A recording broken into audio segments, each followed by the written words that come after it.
Bismillahirrahmanirrahim. Assalamualaikum warahmatullahi wabarakatuh. Saya atas nama Siti Khadijah dengan NIM 180105075 kelas 6C.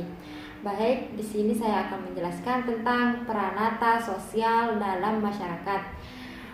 Sebelum saya menjelaskan lebih lanjut, harus kita tahu dulu apa itu peranata, apa itu lembaga. Baik, peranata adalah sistem norma atau aturan-aturan yang mengenai aktivitas masyarakat yang khusus. Sedangkan lembaga atau institusi adalah suatu organisasi yang melaksanakan aktivitas tersebut. Unsur-unsur peranata sosial dalam masyarakat itu terbagi menjadi 3 unsur. Yang pertama, kaedah atau norma. Kaedah atau norma dihadirkan untuk mengatur hubungan sosial dalam masyarakat, sedangkan tujuannya itu berfungsi untuk melindungi dan menjamin hak dan mengatur pelaksanaan kewajiban individu. Baik, di sini menurut Natonegoro, norma sosial yang ada dalam masyarakat itu terbagi atas yang pertama, norma agama. Baik, di Indonesia ini berbagai macam agama atau beraneka ragam agama, mulai dari agama Islam, Katolik, Hindu, Buddha, dan lain sebagainya. Tapi setiap agama itu mempunyai norma atau aturan yang tersendiri. Misalkan agama Islam. Agama Islam pun mempunyai aturan tersendiri. Contohnya, melaksanakan apa yang diperintahkan oleh Allah Subhanahu wa taala dan menjauhi larangan apa yang dilarang oleh Allah Subhanahu wa taala. Itu dalam agama Islam. Yang kedua, norma adat dan kebiasaan yang tidak tertulis maupun yang tertulis. Misalkan yang pertama, norma adat di Lombok ini misalkan menggunakan pakaian lambung saat nyongkolan atau menggunakan gendang belik itu saat acara nyongkolan ataupun bau nyale. Yang kedua itu norma kebiasaan. Kalau norma kebiasaan ini misalnya pada saat pergi liburan hendaknya membawa oleh-oleh. Tetapi kalau di Lombok ini misalkan pergi begawe atau istilahnya ada acara kondangan misalkan, pasti pulangnya itu membawa oleh-oleh atau istilah bahasa Sasaknya itu adalah berkat begawe. Yang ketiga, norma kesusilaan dan norma kesopanan. Norma kesusilaan ini misalnya kita harus berbuat baik, jujur dalam masyarakat. Terus kita harus menghormati yang lebih tua dari kita. Intinya saling menghargai, toleransi pun juga. Kalau norma kesopanan ini misalnya jangan meludah di sembarang tempat, karena itu tidak etis. Menurut saya. Baik, yang terakhir itu norma hukum. Norma hukum yang tertulis, misalnya menaati lalu lintas. Kenapa kita harus menaati lalu lintas? Karena itu kan manfaatnya bagi kita banyak, seperti keamanan bagi kita, keamanan bagi orang lain. Itu salah satu.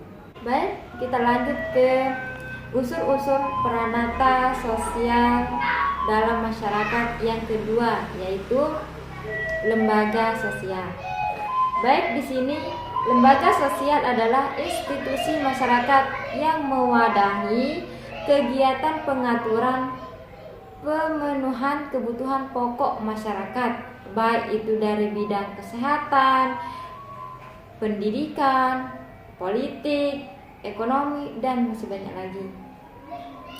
Dan apabila tujuan tersebut dapat diwujudkan, maka tercipta suatu pola hubungan sosial yang teratur dalam masyarakat. Yang ketiga dari unsur-unsur peranata sosial dalam masyarakat yaitu aparat penegak ketertiban masyarakat.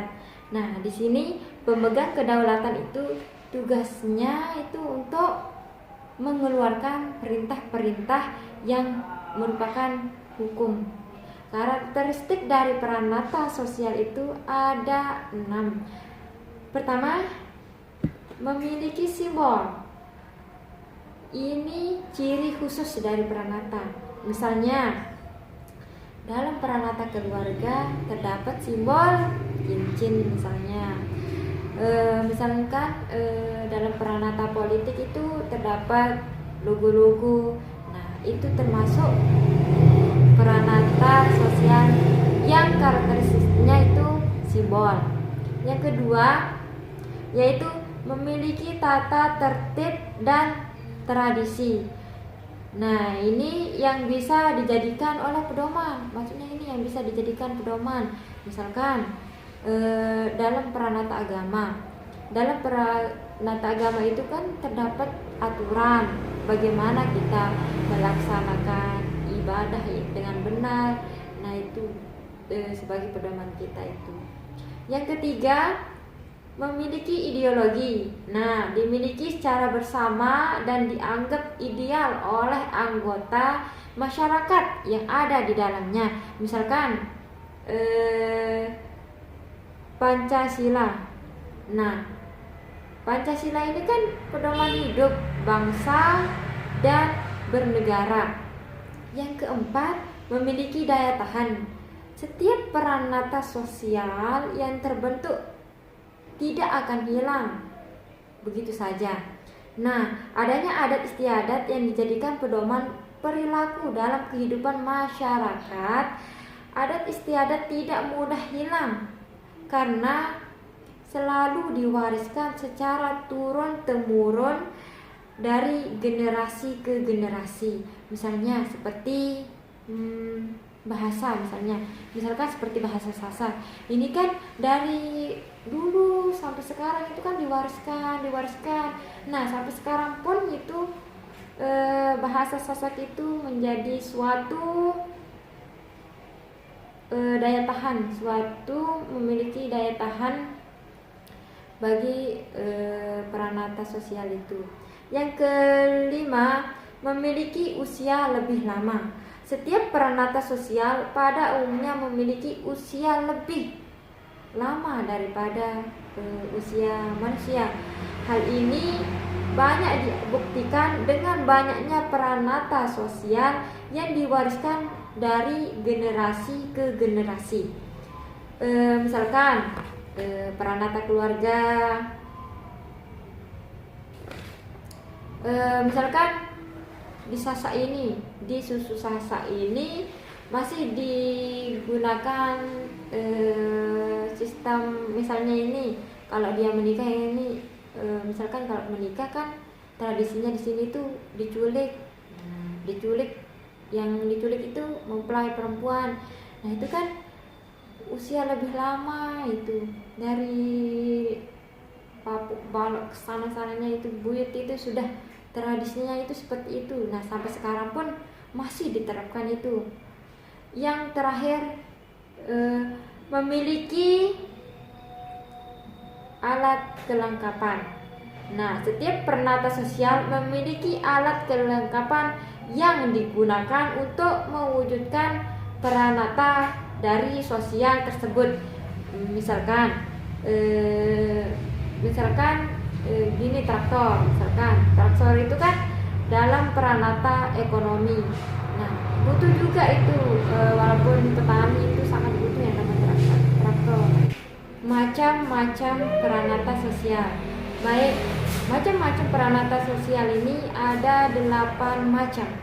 Yang pertama itu kinship or domestic institution, maksudnya peranata yang bertujuan untuk memenuhi keperluan keakraban, misalnya pernikahan. Kenapa pernikahan itu termasuk contohnya karena misalkan ini satu keluarga adanya pernikahan karena keluarga sama yang ini tuh saling menyatu. Nah itu kan mempunyai keakraban di sana di dalamnya itu.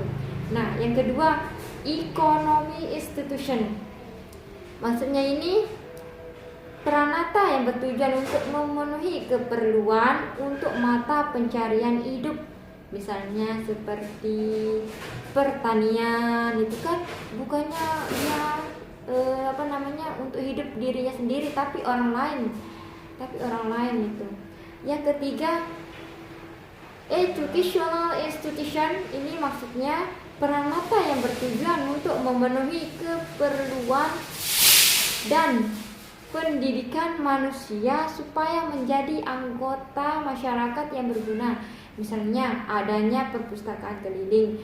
Nah, kalau ada perpustakaan keliling kan bisa di perdesaan ini baca-baca buku, baca-baca pelajaran, intinya bermanfaat bagi siswa itu. Nah, nanti kan hasilnya itu kan kembali lagi ke diri sendiri atau kan orang lain, bermanfaat juga bagi negara, semoga kan. Nah, yang keempat itu scientific institution, ini maksudnya itu pranata bertujuan untuk memenuhi keperluan ilmiah manusia, misalnya